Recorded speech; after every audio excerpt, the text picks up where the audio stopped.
C'est l'histoire de Pierre et Lucie. Et Pierre et Lucie, ils se rencontrent, ils sont à la fac tous les deux, ils ont entre 22 et 23 ans. Pierre, c'est plutôt ce qu'on appellerait aujourd'hui un beau gosse, il est sympa, il est rigolo, il a plein de copains, il n'est pas mauvais dans ses études, il n'est pas brillant, pas mauvais dans ses études, mais il aime bien faire la fête et surtout il a derrière lui un aéropage de filles assez fascinées et un aéropage aussi de courtisans, parce que Pierre étant très drôle, Pierre organisant plein de soirées, plein de sorties, Pierre est très envié et Pierre apprécie beaucoup d'être très envié. Et Pierre, sur les bancs de la fac, il rencontre Lucie. Et Lucie, c'est une jeune fille qui est plutôt mignonne, plutôt discrète, plutôt sympa, plutôt travailleuse, qui travaille bien. Et puis Lucie, elle va faire comme tout le monde, elle va trouver que Pierre est très agréable. Il y a quelque chose qui la gêne un peu, elle ne saurait pas dire quoi, mais ça la gêne un peu. Et Pierre va vers Lucie. Et Pierre s'intéresse beaucoup à Lucie, de plus en plus à Lucie. Et Lucie, elle finit par être flattée, parce qu'après tout, pourquoi elle plus que les autres? Et pourtant, c'est bien vers elle que Pierre vient et revient. C'est à elle que Pierre demande des conseils. C'est à elle que Pierre dit qu'il y a une soirée, il y a une sortie. Et Lucie finit par trouver que Pierre est charmant, tellement charmant que d'amitié, ça se transforme en relation amoureuse, de relation amoureuse et les examens passés. Pierre et Lucie s'installent ensemble. Pierre est extrêmement charmant, extrêmement gentil, extrêmement généreux avec Lucie. Lucie est extrêmement flattée, elle lui consacre ses soirées pour que Pierre puisse sortir et elle, pendant ce temps-là, l'aidera à préparer ses futurs examens et ses futures entrées dans les différents postes qu'il aura. Et Pierre va parler de Lucie beaucoup. À l'extérieur, il en parle énormément. Lucie est une femme absolument parfaite. Il a énormément de chance de l'avoir rencontrée. Pendant ce temps-là, Lucie, elle est chez elle, puis elle attend Pierre. Et puis elle est sympa avec Pierre, puis Pierre la remercie, puis Pierre lui dit que là, elle aurait peut-être pu faire les choses autrement, mais c'est pas très grave, elle va apprendre.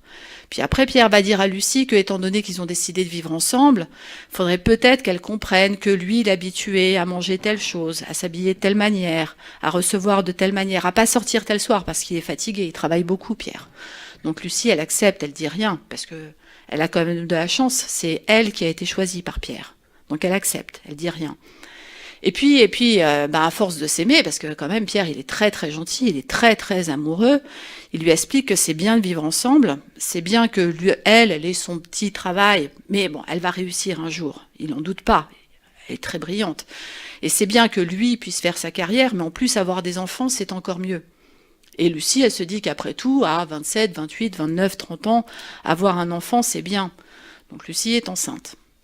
Lucie est enceinte et Lucie est fatiguée, mais c'est pas une maladie, la grossesse. Et Pierre, d'ailleurs, va lui rappeler gentiment. Il lui dit, écoute, je comprends, t'es fatiguée, mais c'est pas une maladie, c'est qu'une grossesse. Donc Lucie, elle dit, c'est vrai, après tout, je suis pas malade, je ne suis que enceinte. C'est pas grave.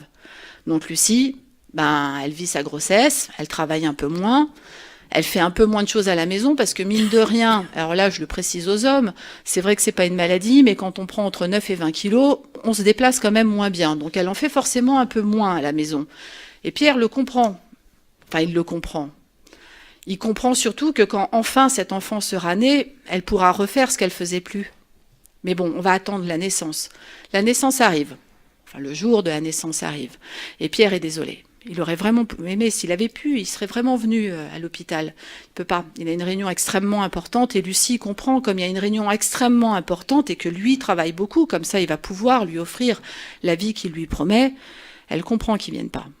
Il va pas venir pour la première grossesse, mais il viendra pas pour la deuxième, puis il viendra pas pour la troisième, puis il se lèvera pas la nuit. Mais il se lèvera pas la nuit parce que, il travaille, lui. Il a des responsabilités, lui. Il a des obligations, lui, pas elle. Donc forcément, elle attend, puis elle s'occupe de l'enfant, puis elle trouve que c'est normal. Puis de 2 enfants, c'est un peu plus de travail, mais après tout, elle les a voulu, les 2 enfants. Elle va quand même pas imposer à son mari qui travaille toujours, qui a toujours autant de responsabilités, beaucoup plus qu'avant, de se lever la nuit alors que elle peut le faire, elle est en congé. Puis pour le 3e enfant, ça sera pareil. Et puis elle va reprendre son petit travail. C'est pas un poste extrêmement important, donc elle peut arriver un peu en retard, elle peut courir pour aller à la crèche, elle peut courir pour aller chez le médecin, elle peut courir pour préparer un dîner pour son mari qui, c'est dommage, ce soir-là n'a pas faim, qui, c'est dommage, ce soir-là va aller se coucher, parce que si elle y avait pensé, elle aurait compris qu'après autant de rendez-vous dans la journée, il était fatigué, et c'est même pas la peine de faire une réflexion, parce que lui a des obligations. En revanche, après quelques années, Pierre a tellement bien réussi qu'il a des obligations professionnelles, effectivement, et il y emmène sa femme, qui est un peu fatiguée, qui a plus le temps d'aller chez le coiffeur, qui a plus le temps de se maquiller, qui sait plus trop comment s'habiller, qui ce soir-là va mettre un pantalon plutôt qu'une jupe. Et il lui dira, mais je comprends pas bien, quand tu viens avec moi alors que c'était pour mon travail, tu sais que c'est important, tu peux pas faire attention à toi? Alors le lendemain, Lucie, elle va réfléchir, elle va se dire, ben j'étais en pantalon, c'est pas très très grave un pantalon. Mais c'est vrai que peut-être que c'était pas bien pour son travail, j'ai pas fait attention. Alors la fois d'après, elle mettra une jupe. Et puis elle se maquillera. Et puis il la félicitera en partant dîner. Il lui dira c'est bien, t'as fait un effort. Et pendant le dîner, elle va sourire. Et puis ils vont rentrer du dîner.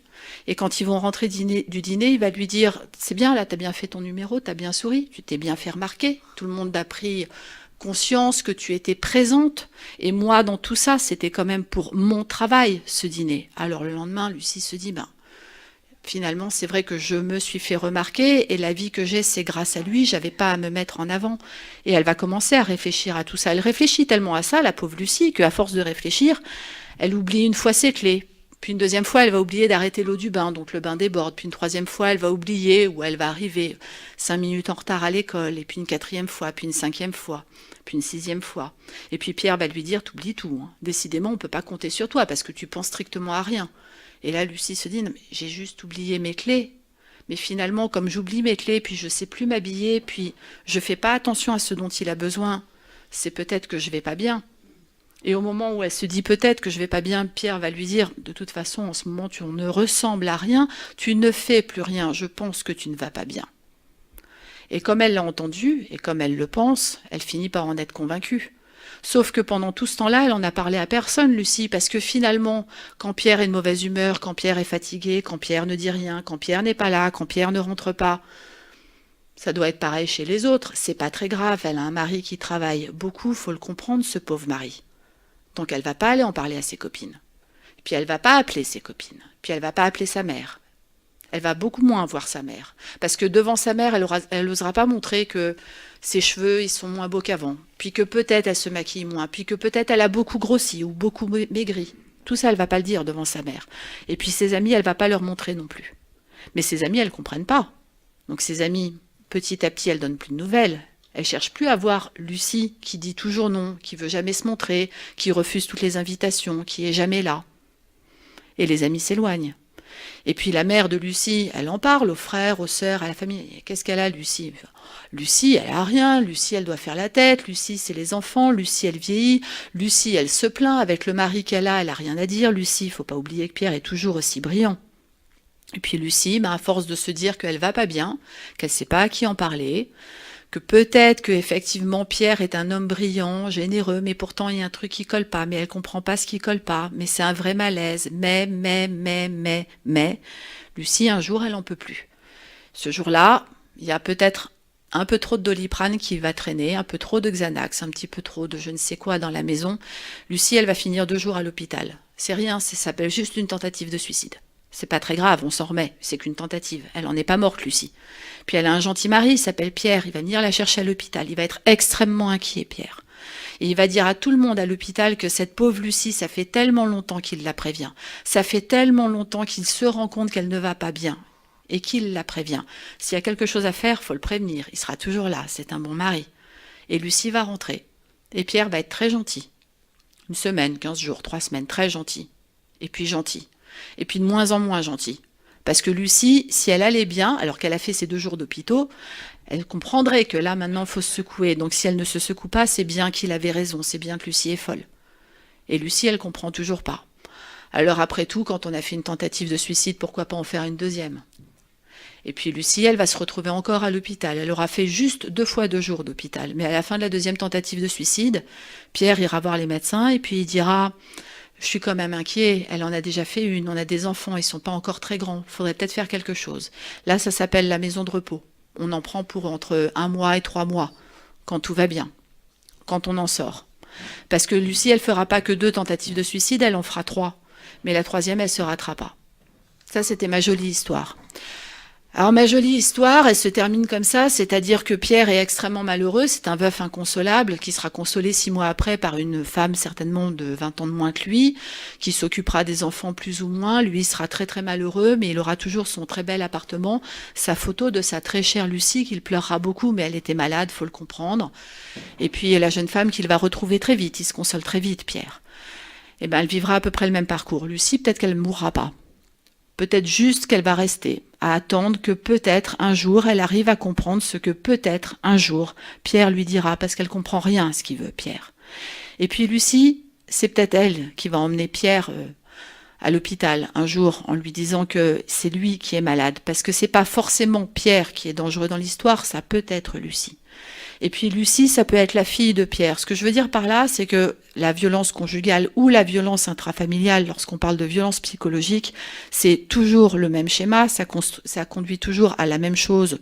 Si ce n'est la tombe physique, c'est la tombe psychique. S'il n'y a pas une réaction et s'il n'y a pas une personne à l'extérieur qui à un moment dit « attention, vous êtes en grand danger », mais ça n'est pas le tout de le dire. Encore faut-il que ça puisse être entendu.